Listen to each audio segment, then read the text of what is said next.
Hello and welcome back to my channel. Today I thought I'd do a video with some tips and tricks for if you are an adult looking to get back into reading. I got back into reading 2 years ago, 2023, like so many, reading ACOTAR, and now I read every single day. I've read nearly 40 books this year. And yeah, these are my tips and tricks for those who are looking to do the same. Before we go any further, if you are new here or if you have just found my channel, hi, thank you for joining. Please be sure to like this video and subscribe to my channel. I am fairly new here, still learning, so any tips and tricks you would like to share with me, please do drop them in the comments. Okay, so my first one is quite basic, and that is to read a chapter a day. It takes 21 days, they say, to create a habit, and so I find if I force myself to read a chapter, even if I'm not really in the mood, quite often I'll read more than just a chapter. By reading a chapter or so a day, it just is building that habit and then you get used to it. Also, finding a time of day that suits you to read. If you're a commuter, reading on the train, for example, would be a really good use of your time. For me, it's when as soon as I put the kids to bed, I get cozy under my blanket and I read. That is usually when. To be honest, I am at the point now where I just read any moment I've got free. But yeah, at the end of the day before bed is my me time to pick up my Kindle and read my book. My next tip, find books you enjoy, and if you don't like them, DNF. DNF is a term you may not be familiar with. That means do not finish, did not finish. It's basically if you're reading a book and you don't enjoy it and you go, no, I'm going to read something else, that is when you DNF a book. It's really important that reading is firstly subjective, so books I like, you may not necessarily like, but also reading is supposed to be enjoyable. So if you're not enjoying a book, why would you continue with it? For me, I know quite quickly within the first couple of pages if I like a book or not, and I usually choose my books dependent on what mood I'm in as well, so I'm very much a mood reader. Make sure you're reading something that you find fun and that suits you. The next two are kind of linked, so get a Kindle, the Kindle app on your phone or your iPad, and secondly, get Kindle Unlimited. Kindle Unlimited has hundreds of thousands of books and you pay a monthly fee. I think it's about £10-ish. You have access to all those books. If you're going to read more than 4 books a month, or even less than that, I suppose, it still would work out massively much more cost effective. Like I'm reading the Zodiac Academy series at the moment. There are 9 books in the main series, plus a load of side books. Each book is £15 to buy as a hard copy, and they're all included in Kindle Unlimited. So I've saved a massive amount of money just for that series alone. Loads of the big series are on there. I believe I saw somebody the other day on TikTok saying that Fourth Wing is now on there as well, which is amazing because I spent a fortune on those. I have them in hard copy up on my shelf and I have them on here too. So next up, if you're unsure where to start and what books to read, have a look and look up BookTok or Bookstagram, whether you're Instagram or TikTok. Watch some videos for recommendations. There's loads of books that go around that are really popular and everyone's reading them.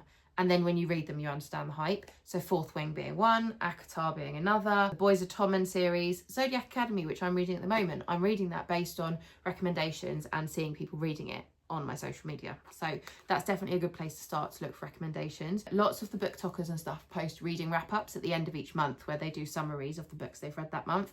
And I love that because then as they're going through talking about books, if there's anything that sounds like I'll like, I'll go on and download it to my Kindle. Next, create a comfy reading space. I just love to be cozy and comfy when I'm reading, and my bed is my comfy reading space.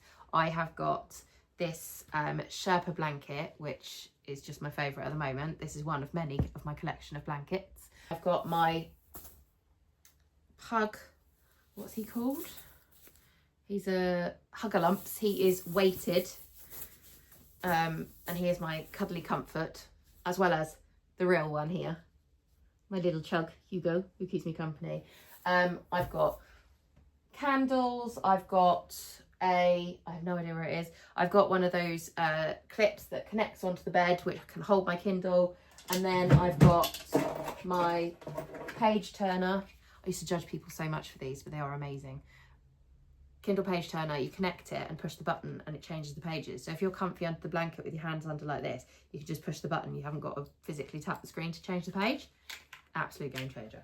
Get your favourite drink, get some snacks, and just get comfy and read. If, like me, you struggle to read with noise and distractions around, then I really recommend Loop earplugs. I have got some and I use them when I'm on the train or if I'm out and about, and I find them brilliant for noise cancelling. They just really help me focus. If I'm reading and like my husband's putting our son to bed and they're being quite noisy and stuff, I'll put my headphones in and play pink noise. I prefer pink noise. It's a little less sharp than white noise. I prefer that, but that's really good to kind of ease yourself from any distractions. Audiobooks, so you can sign up for an Audible subscription. There are many other providers as well. That's who I use, and quite often when you buy a book you get the Audible copy either included or for a cheaper rate. Audiobooks is something that's fairly new to me. I take in a book more reading it than listening. However, with the Boys of Tommen series and also with Zodiac Academy, I have used audio to get through it when I'm struggling. They are very thick books, and so I definitely find that being able to audiobook it while I'm out in the car or while I'm walking the dog, I definitely find that helps me to get through my books if I'm struggling. Some people feel that audiobooks do not count as reading. They absolutely do. You're listening to the story, you're taking the story in, that counts as reading the book. If you listen to the book and at the end of it you can say, this is what happened in this book, it is no different if you read the pages and get it that way. You still know the story. And then my final thing is Fable and Goodreads. So these are two apps which are used kind of like social media for reading. And they both also offer reading challenges. So you can set your target as to how many books you want to read for the year. With Fable as well, they do reading streaks. So every day you tick that you've read and you get a reading streak. And it's just a way of kind of helping to create those habits. I have kind of broken up with Goodreads a little bit recently. Everyone uses Goodreads, but I find it really simple and really basic. Given this day and age of technology that we've got, I find it very limiting as to what you can do on it, and it's quite clunky. I prefer Fable. On Fable, there are book clubs where people select a book of the month and everyone reads the same book, and there's like a chat room for that group. You can do your reading streaks, you can put your progress and like what pages you're on, and you can share statuses like you can on other social media. Fable is better than Goodreads in my opinion, but everyone uses Goodreads, which is why I've mentioned it, because I just feel like that's where everyone starts and then you kind of like grow into Fable. Yeah, that is my tips and tricks for kind of getting into reading and becoming an adult reader. I definitely think it's important to pick books that you enjoy. That's the most important thing. If you try reading something and you don't like it, that's okay. You are allowed to not like books that other people like. I started my reading journey back in 2023, reading ACOTAR, and now where I'm at, and I'm way more into fantasy than I ever thought I'd be, I don't rate ACOTAR at all. I think it's very average. There are better series out there. But that is just me evolving as a reader and my tastes changing. There's plenty of books that I've picked up and looked at that other people absolutely rave about, and I just do not get into them at all. And that is okay. Reading is subjective.